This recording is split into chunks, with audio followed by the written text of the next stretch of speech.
Divya, dealing with chapter 7 evolution, and this is my 17th video. In the previous module, children, we have discussed how simple organisms have evolved into the present day complex forms. Okay, so in this module, we are going to study another interesting topic, that is the origin and evolution of man. Okay, now the evolution of man can be understood only by the availability of fossils, because if you go on seeing the past history, all whatever information we have got, it is mainly because the fossil evidences. So by studying these fossil records, it is seen that, or those fossil records indicate that the monkeys, apes and man, all these three, they have come from a common ancestry. Okay, and also children, the studies reveal that man originated, that is the present day modern man originated from the ancient apes itself. Okay, this is also evident by the fossil records, because the fossil bones of the human ancestors, they have been discovered in various parts of the world. Okay, the oldest fossil has been collected from the East Africa initially, and later on also from many other different parts of the world, such as in France, Germany, then China, Java, and also in the Asian countries, in the Eastern Asia mainly. Okay, the gradual evolution of man from the ape-like ancestors, it is fully supported by the fossil records. So the available fossils, whatever we have got, is mainly the mandibles. We have got the teeth, the skull of our ancestors, the femur, that is the thigh bone, the humerus, the upper arm, then some of the stone implements which were used by our ancestors. Okay, so to study this evolutionary tree of man, based on whatever evidences we have got, the study can be divided mainly into different stages. Okay, so that is, the first one is the ape stage, then we have the ape men stage, primitive men, or it is can also be called as the prehistoric men, and then finally the modern men. So based on the fossil records, all those different ancestors what we have seen have been divided into these different stages. Okay, so let us study one by one. So first one, we have the ape stage. Here the ancestors of man was the primitive apes. They have been considered the primitive apes. Okay, so these apes are itself considered as the most primitive ancestors of man. That is why it is called as the ape stage. So here it is considered that they lived around 30 million years ago. The most primitive ape which was obtained, that is whose records were obtained, was Parapithecus. Then later on, another one called as the Propleopithecus. So children, Parapithecus and Propleopithecus gave rise to Dryopithecus and Ramapithecus. It is considered that they gave rise to Dryopithecus and Ramapithecus. Okay, so in your NCERT textbook, they have not mentioned about these two. Parapithecus and Propleopithecus is not mentioned because they are considered to be the most primitive ones. Very few fossil records have been obtained of these two apes, and it is said that they gave rise to the Dryopithecus and the Ramapithecus. Okay, so let us study one by one each of them. Parapithecus. So these apes were considered to be in the Oligocene epoch, I hope you remember all those things. That is the eras, periods, and the epochs. Okay, so make a flow chart of those, children, whatever you have studied, the brief account of evolution. There you have studied different periods of the that is the geological time scale, right? So in the next upcoming videos, I'll just discuss uh, how to easily remember those points. Okay, so here Parapithecus is considered to be present in the Oligocene epoch. Then they just appeared, they were very small apes. Okay, they just appear to be like the present day monkeys what we have, the squirrel monkeys. So this is one species of monkeys, children, the squirrel monkeys. They're very small, okay, almost which resemble the squirrels. Then the fossil records what we have obtained of these apes is nothing but their jaws has been obtained, jaws and the teeth. So by studying the jaws and teeth of these apes, it can be said that they have the dental formula similar to man. Okay, then coming to the next one, that is Propleopithecus. So Simpson was the scientist who presumed that Propleopithecus, they may be actually the ancestors of modern apes and man. Okay, so based on their structure, it was said that they might be actually the ancestors. So they are nothing but just ape-like primates. They also lived in the Oligocene epoch. So as I told you, children, these two, that is the Parapithecus and Propleopithecus, they are almost similar. Okay, and they lived during the same period. That is, they were also found around 30 million years ago, and these were actually found in the fossils of these were obtained in the Fayum deposits of Egypt. What is this Fayum? Fayum is nothing but a small city or a province, you can call, okay, in Egypt. So many such fossil deposits have been found in that province, in that place in Egypt. So there only the fossils of this ape Propleopithecus was also obtained, right? So next, coming to the Dryopithecus. So as I told you, children, those two, the first two, what I told you, just for your information. So that is not mentioned in your NCERT textbook. Okay, so they have given right from Dryopithecus. So because we have got many fossil records of this Dryopithecus, and it is also called as proconsul. So what do you mean by this proconsul, students? Pro means, primitive.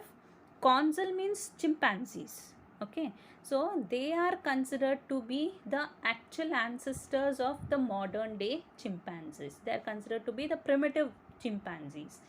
In the sense, what? The primitive primates. Okay, so that is why also called as proconsuls.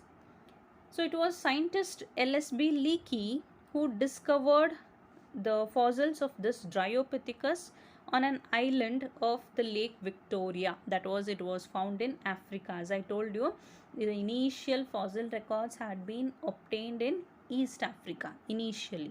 Okay, so many of those Dryopithecus fossils have been obtained there. This ape, it lived in the Miocene epoch, and it was around 20 to 25 million years ago. Okay, so how did they appear like? So they were almost similar to the present day chimpanzees what we have. See how they appear. So you can see they have thick hair on the body. Almost they appear similar to the chimpanzees what we have today, right? Then their legs and the heels, you can see they indicate that it must have assumed they were having a semi erect posture, right? And they were arboreal, students. Arboreal in the sense they were tree living, and they walked on their knuckles.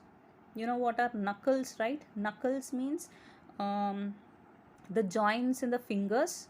So they just like other animals, right? We say they walk on their what, claws, right? So here it is nothing but they are called as the knuckles. So okay, and they generally ate soft fruits and leaves. So it is regarded that they are the common ancestors of man and apes. Okay, then next one we have Ramapithecus. See how they look, very interesting, right? These Ramapithecus, it is found that it was Lewis, scientist, who found the teeth and the jaw bones of this ape, that is Ramapithecus. It was found in the rocks of Shivalik Hills. So Shivalik Hills, children, it is in India. So as this was found in India, it is named on the legendary hero of India, that is Rama. It is named after him, and these apes were called as the Ramapithecus. So the Ramapithecus, they were nothing but almost similar to the Dryopithecus, but as they were found in India, they were named as Ramapithecus. Understood? So they also were found almost in the same period as the Dryopithecus, that is in the Miocene to Pliocene epoch. One difference what we can find here is the Dryopithecus, they were semi-erect, but the Ramapithecus, they walked erect on their hind limbs. They walked on their hind limbs. Okay, so they were almost what we can see similar. That is, they were almost developing towards the man. So that is, it was more man-like, and they also had hairy body. They almost walked like the gorilla and the chimpanzees itself, but they had somewhat the erect posture, right? Then next one what we have is the ape men stage, the second stage. So this stage is considered to be the intermediate between the apes and the men. That is why this was called as the ape men stage.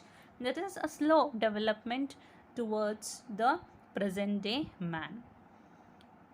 So here the important ape men what we can find is called as the Australopithecus. They are considered to be the first ape men. Okay, so it was those previous apes what we had, they gave rise to this Australopithecus. See how they look. So scary, right? So this Australopithecus, the Australopithecus africanus, that was the first fossil which was found. It was found in a lime quarry at Tong, South Africa. This detail is not given in your NCERT textbook. Don't worry about this. But this is a question for competitive exams. Okay, lime quarry, children. What is this quarry? Quarry means the fields generally what they have kept for mining. See, they'll have taken a wide area for mining, right? Lime quarry in the sense where the limestones are obtained, are mined. Okay, so that was in a city in South Africa, that is called as Tong. So this is the lime quarry, full completely of limestones. So when they were digging here, these fossils of this was obtained. So the fossil obtained was the skull cap. See, this was the skull what was obtained, and that was of a small child. Okay, so that is why this was called to be Tong baby. The fossil, the skull cap, the skull what was obtained was called as the Tong baby. How did they appear, children? So Raymond Dart, he first studied this Tong baby specimen, the fossil whatever was obtained, he studied, and it was found that they lived during the late, that is in the Pliocene to Pleistocene epoch. Okay, that was around 5 million years ago. Then it is considered to be that the Australopithecus is the connecting link between the apes and the primitive men. Okay, because they showed the characters of both the ape as well as the men. One thing is the jaws and the teeth of these were larger than the modern man. That is, it was like the what apes only. And here you can see they had a projecting lower jaw. It was protruding outside and the chin was absent. Okay, so it was just like the apes they looked like. Then eyebrows, you can see here the eyebrows were projecting over the eyes, so their facial look was almost similar to the apes. Another thing is their cranial capacity was 500 cc. Now what is this cranial capacity, students? Cranial capacity is nothing but the brain capacity. That means generally it is the volume of the brain, we can say, or the volume of the interior of the skull. The volume of the interior of the skull or the cranium is measured in terms of cubic centimeter. Got it? Cranial capacity, also called as the brain capacity, is nothing but the volume of the interior of the cranium, okay, or interior of the skull, which is measured in terms of cubic centimeter. Now children, as the complexity increased, okay, so at the same time even the brain size went on increasing. Okay, why? Because as the organisms became larger, they became complex, the size also went on increasing. So as the brain size increases, it has more capacity to store lot of information, right? So that led to what much development in the organisms, in the skills of organisms. Then remember, this cranial capacity is very important for the competitives also. They ask the cranial capacity of different ancestors what you're studying now, okay, and also it can be asked for 1 mark, right? So remember, you can make a chart of it, note down all the cranial capacities of all these organisms, right? So cranial capacity of Australopithecus was 500 cc. Then also children, remember the periods in which they were present, okay? So I'll tell you next further in the next video. I'll give you a flow chart of the periods and the cranial capacities of these different ancestors. Then let us see what were the man-like characters of Australopithecus. So the height was around 4 feet.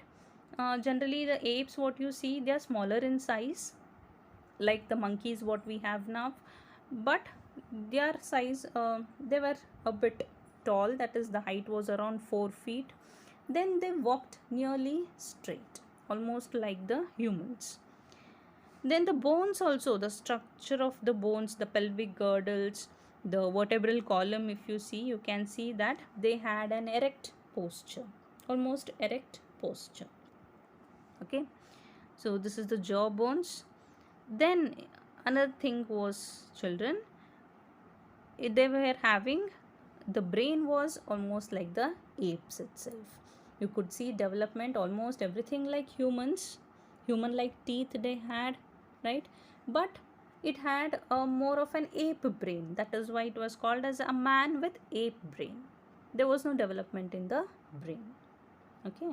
So that is why they were considered to be a connecting link between the apes and the primitive men, right? So this is about Australopithecus. Then next, third stage we have, that is the primitive men, that is the prehistoric men. Now here, these are considered to be the first true men, okay. The ape men are considered, the primitive men, they are, means that is nothing but they were the first true what men like features, human being like features what they had. So here different species you are going to study which show almost similarity just like the men. One is the Homo habilis, also called as the handy man. Then we have Homo erectus, also called as the Java man. Then it was the Homo neanderthalensis, that was also called as the Neanderthal man. So thank you children. In the next video we'll continue in detail about this primitive men, okay. Thank you very much.